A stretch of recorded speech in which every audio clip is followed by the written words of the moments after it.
The day began without significance, a Saturday stitched with ordinary routines. I had invited my closest friend, Adil, to stay at my house for a night. He had always been more like family than a guest, someone I trusted without hesitation, someone whose laughter filled even the quietest corners of my life. The decision felt natural, harmless, almost predictable. Yet I could not foresee how that single choice would shift the foundation beneath my feet. My father, Rashid, was home that weekend. He carried himself with the authority of a man accustomed to being obeyed, though he rarely raised his voice. His presence was commanding, even in silence. A widower for several years, he had grown quieter over time, a man who observed more than he spoke. To neighbors he was respectable, to colleagues he was dependable, and to me he was a figure both admired and feared. The house itself seemed to echo his character, sturdy, disciplined, marked by order. His room, always closed when not in use, was like a territory no one crossed. I had long accepted these invisible boundaries without question.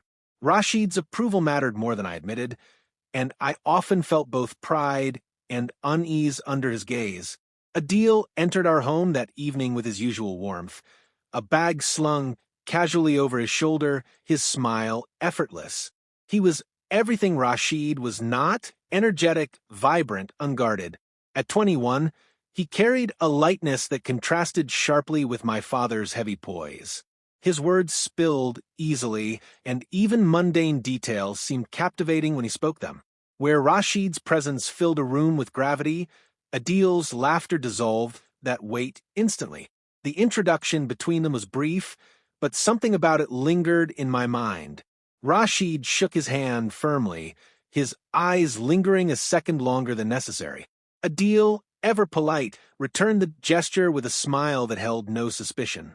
Their exchange seemed ordinary, but my intuition pricked at me. Perhaps it was the subtle shift in Rashid's tone, warmer than I had expected, or the way Adil leaned forward slightly, as if instinctively drawn to him. As the evening unfolded, the three of us shared dinner at the table. Conversation flowed more freely than usual.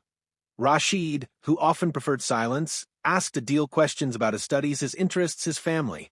I watched with quiet unease as Adil answered with enthusiasm, his gestures lively, his laughter filling the pauses. My father's eyes rarely left him.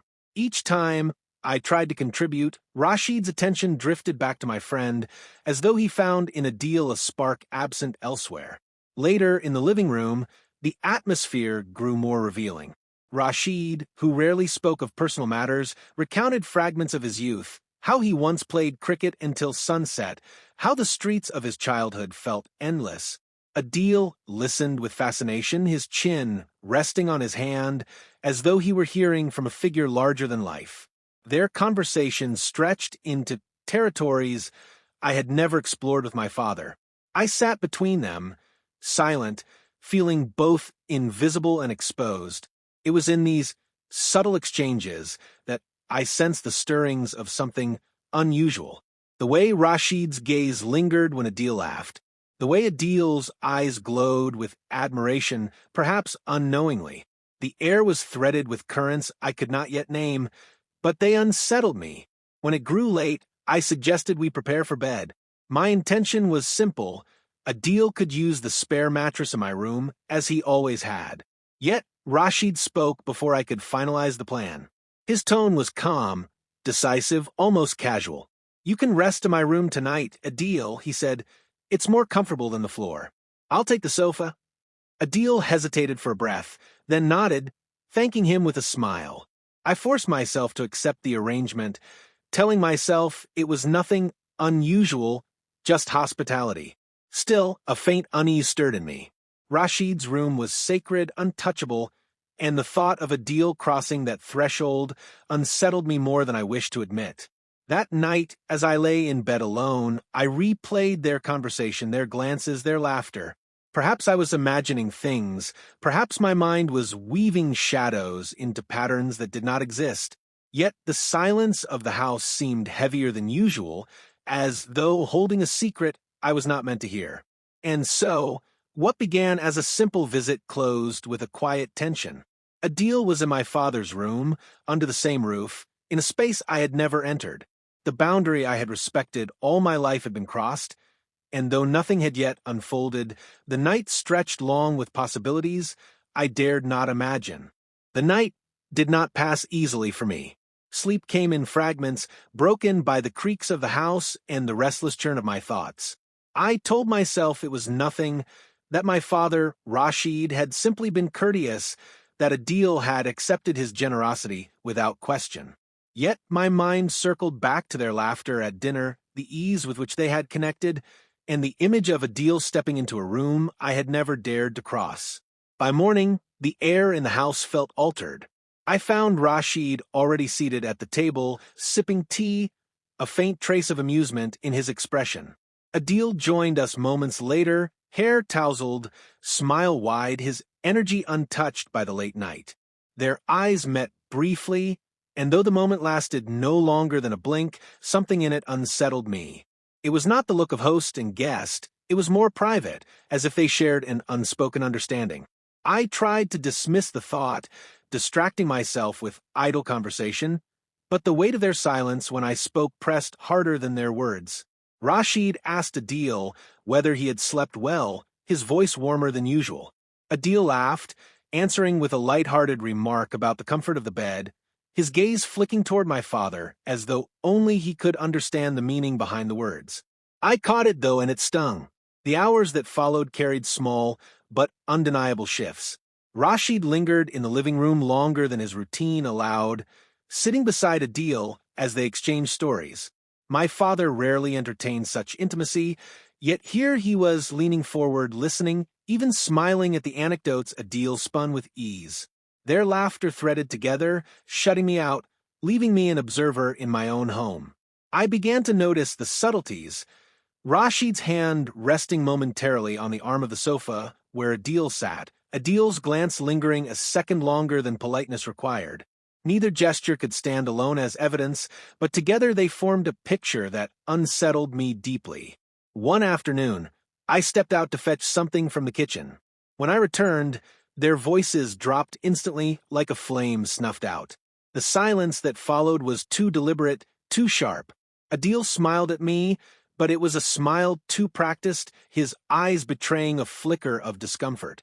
Rashid cleared his throat and shifted in his chair, as though regaining composure.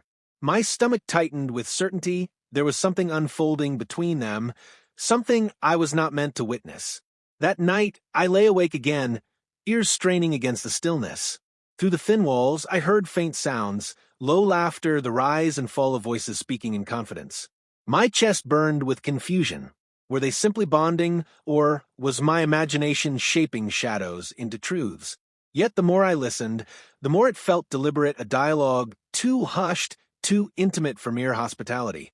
The following morning, the signs grew harder to ignore. Adil's toothbrush rested beside my father's, their belongings casually intermingled.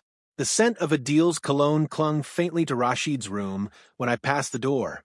At breakfast, their conversation carried inside jokes I was not privy to, laughter that excluded me entirely. I felt like a stranger in the house I had grown up in, displaced by an invisible bond forming before my eyes. I wrestled with myself, torn between anger and denial. Rashid was my father, a man I had always held at a distance yet respected. Adil was my closest friend, someone I trusted more than anyone else. To imagine them together felt impossible, almost grotesque, yet every sign pointed toward a truth I could no longer ignore. One evening, I lingered outside Rashid's room longer than I should have. The door was slightly ajar, enough for a sliver of light to escape into the hallway. I heard Adil's voice, softer than usual, tinged with a vulnerability I had never known in him. Rashid's reply was low, soothing, almost intimate. I froze, my breath caught, unable to step forward or retreat. The sound of Adil's laughter followed, muted but unmistakably tender. I did not push the door open, though every part of me ached to confirm what my ears already suspected. Instead, I walked away, each step heavy with the weight of betrayal. The truth was no longer deniable. Something had begun between them, something that broke the boundaries I had trusted. As I lay in bed, staring at the ceiling, I realized my world had shifted. My father and my best friend were no longer who I believed them to be. A secret had taken root inside this house, and I was caught in its shadow, powerless to escape. The days that followed blurred together, each one marked by silence heavy enough to suffocate. I avoided Adil and Rashid as much as possible. Yet, even in distance, I felt their closeness pressing against me like a bruise I could not hide. The house seemed to conspire against me. Every creak of the floorboards, every whispered exchange through the walls reminding me of what had taken root in secret. Inside me, emotions churned with no place to settle. Betrayal weighed most heavily, but beneath it flickered envy, confusion, even a reluctant curiosity. I had known my father as stern, unyielding, unreachable. To see him transformed, warm, attentive, almost tender, with Adil, tore at me in ways I could not explain. Was I jealous of my friend for having what I never received? Or was I simply furious that the two people I trusted most had crossed into forbidden territory? Eventually, silence became unbearable. One evening, I cornered Adil in the kitchen. His back was to me, his hands resting nervously on the counter. When he turned, his smile was hesitant, brittle. "Is there something you want to tell me?" I asked, my voice steady despite the storm inside. For a moment, he said nothing. His eyes flickered, searching for words, then dropped to the floor. "It's not what you think," he whispered, though even he seemed unconvinced. "Then, what is it?" I pressed. Adil swallowed hard, his silence answering me more honestly than any confession could. Later that night, I found myself face to face with Rashid. He sat in his armchair, the lamplight casting sharp lines across his face. I asked him directly, my voice trembling, if there was something between him and Adil. He did not flare with anger, nor did he deny it. Instead, he looked at me for a long time, his expression unreadable, until finally he said, "Some things can't be explained." His words hit me harder than any denial or admission. They were not a defense, they were a surrender. The fragile facade shattered days later. I came home earlier than expected and found the door to Rashid's room ajar. Inside, the air was thick with the unmistakable closeness of two people sharing more than space. Adil stood near the window, his posture guilty, while Rashid sat on the edge of the bed, his gaze fixed downward. They did not touch, but they did not need to. The intimacy between them was written in the silence, in the way they avoided looking at me. I stood frozen in the doorway, my presence unannounced yet impossible to ignore. The silence grew unbearable until words tumbled for me like stones. "How could you? Both of you?" Adil's face crumpled, shame flooding his features. Rashid raised his eyes at last, and in them I saw not defiance, but exhaustion, as though he had carried the weight of this truth for too long. "I never meant to hurt you," Rashid said quietly. "You already did," I answered. My voice broke, the room closing in on me. The confrontation ended not with resolution, but with retreat. Adil packed his bag that same night, his eyes glistening though he said little. His departure was swift, leaving the house hollow, his absence louder than his presence had ever been. Rashid remained, but the distance between us grew into a canyon.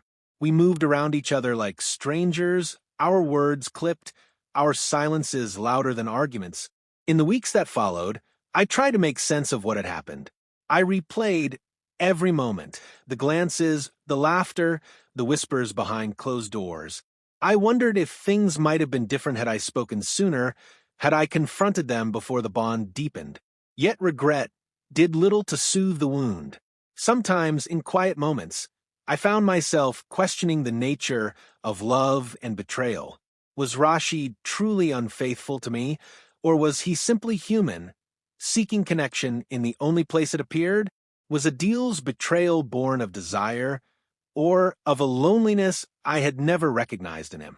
These questions lingered without answers, circling endlessly, refusing closure. What remained undeniable was the fracture left behind. My friendship with Adil was lost, my trust in Rashid irreparably shaken. The house that once felt like refuge now felt like a cage of memories I could not escape.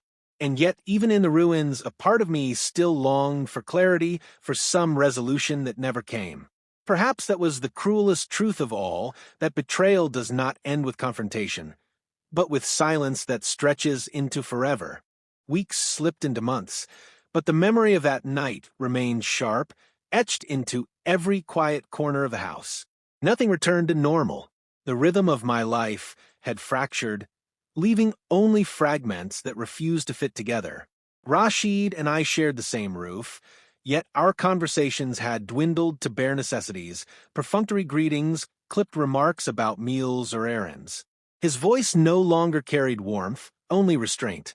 The silence between us was not empty, it was loaded, heavy with everything unsaid. I found myself studying him in moments he did not notice, his shoulders hunched slightly more than before, his gaze often lost in the distance. There was guilt in his stillness, but also a strange stubbornness, as though he believed silence itself was an apology, or perhaps a punishment we both deserved. I avoided Rashid's room whenever possible, yet passing by it still sent a chill down my spine. The door, always shut tight, became a symbol of what had been stolen from me. Behind that what had unfolded a truth I had never wanted to know, and its memory clung to me like smoke that refused to clear. Adil's absence was equally haunting. His laughter, once so familiar, now echoed only in memory. I deleted his messages without reading them, unable to bear his words, yet equally unable to sever the thread completely. At times, in moments of weakness, I wondered if he had truly cared for me at all, or if every secret smile, every shared confidence had only been steps leading him toward Rashid. Those questions gnawed at me, demanding answers I was too afraid to seek. One evening, I overheard Rashid on the phone. His voice was low, steady, but softer than I had heard in months.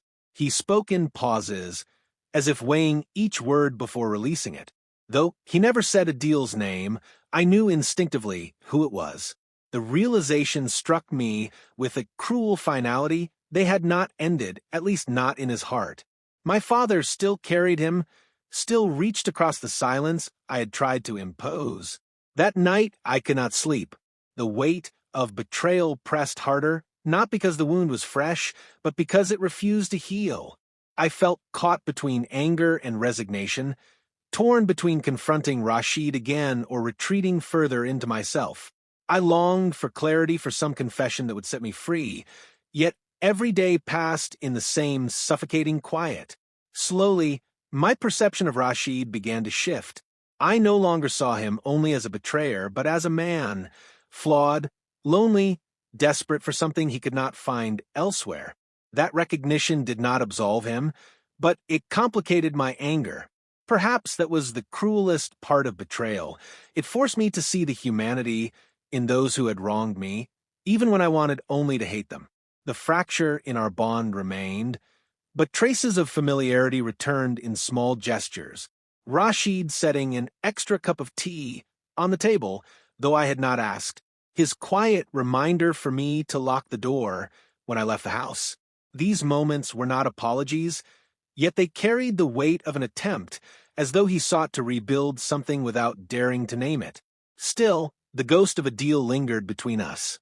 His absence was a presence in itself, shaping every silence, every pause, every unfinished sentence. I sometimes wondered if he, too, carried the same torment, or if he had found solace in Rashid's shadow, even after leaving. The story had not ended. It had simply paused, suspended in uncertainty. I knew the fracture could not remain hidden forever, that another confrontation loomed somewhere ahead, whether with Rashid, with Adil, or with myself. For now, though, I lived in the in-between, wounded, wary, yet unable to turn away completely. And as I lay awake, staring into the darkness, I realized the most unsettling truth of all, that betrayal does not end when people leave. It endures in memory, in silence, in the spaces where forgiveness refuses to take root. And mine had only just begun.